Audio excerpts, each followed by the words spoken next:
Amelia, you're in Game of Thrones, which is everywhere. It's like a Top Gear. It's in every country. But or Friends.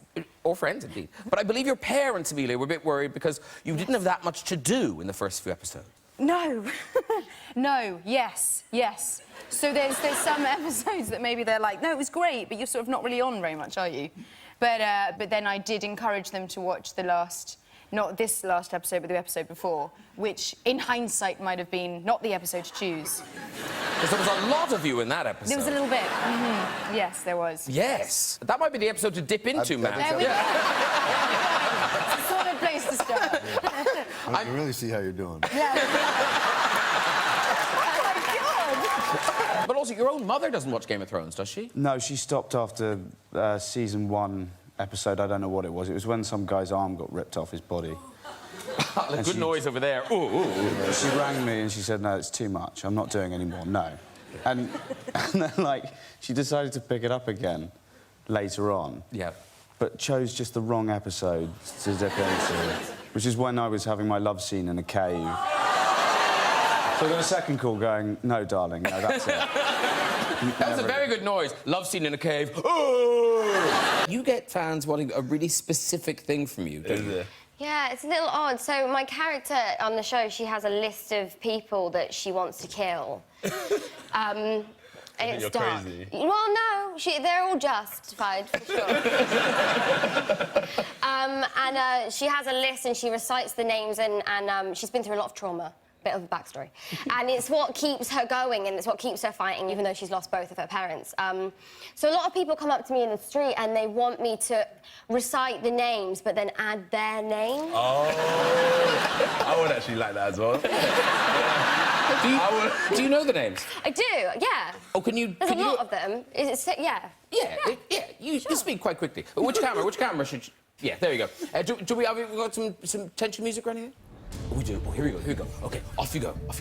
Joffrey, Cersei, Ilan Payne, The Mountain, Beric Dondarrion, Thoros of Myr, The Red Woman, Tom Hanks, Anthony Joshua, Graham Norton. Yay! You was waiting for that. Please kill me. And look at you. You're wearing modern clothes. I know. That was weird. Yeah. It's like Richard Madden nowadays. That must have been really nice. It was brilliant. I mean, apart from the fact that, like, my call is 45 minutes less in the morning because I don't have to get, like, 3 layers of fur and armour on.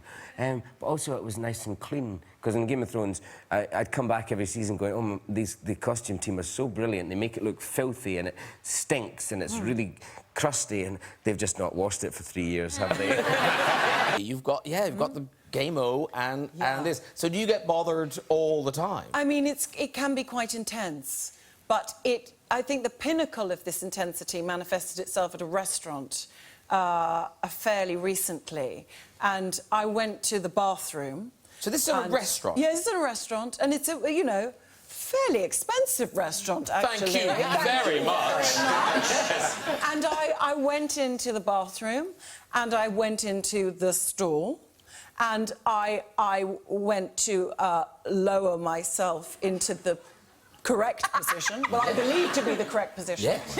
And then under the door slipped a hand with a phone. And a female voice said, selfie.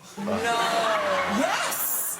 Who? Who would do that? I just said, no, thank you. And the hand slipped away. The characters you play have been so iconic. People like to dress up as them. So we've got a picture of this is you and Amelia as the Drogos, and that's from the thing. The Drogos. You're Mr. and Mrs. Drogo, aren't you? Yes. They were lovely. The Drogos. I didn't heard it. You know, the Drogos, the dragons. They're coming over tonight. The Drogos. I hope they don't bring that bloody dragon. So that's actual Game of Thrones with professional makeup and the costumes and everything. And so bear in mind, that's the real thing. This is just a couple at home who've tried to recreate this. It's pretty amazing.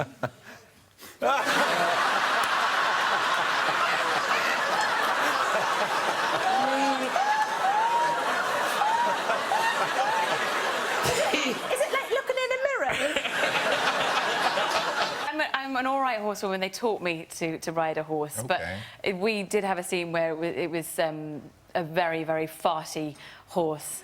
And it wouldn't go, whatever the technical term for making a horse go. So you did a little squeeze with that. Yeah, well, it wouldn't, with a kick, it wouldn't go. But anyway, all the way up, well, Alfie and I were doing our lines, and it's a scene where we get quite... Oh, was it that scene? Yeah. Where Alfie... Oh, yeah. Yes. Yeah. Yeah. Yes. And that was one of my audition scenes, which was quite interesting. But no, but hang on. But I thought that the audition scene was the other way round. Yes, it was the other way around. So in the actual scene, it was Alfie working away on me, but in the audition, my mother's watching, working away. She'll ask me what that means. Has your mother not watched Game of Thrones? She has. bet she has. She has. But some things she doesn't ask about. See? If anyone tunes in and hears you talking about Alfie working away on you, it might be quite strange.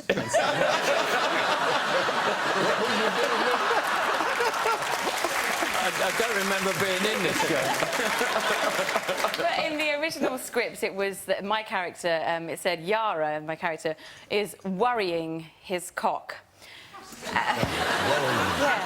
Did you leave the hob on? And then I said to Morgan... I can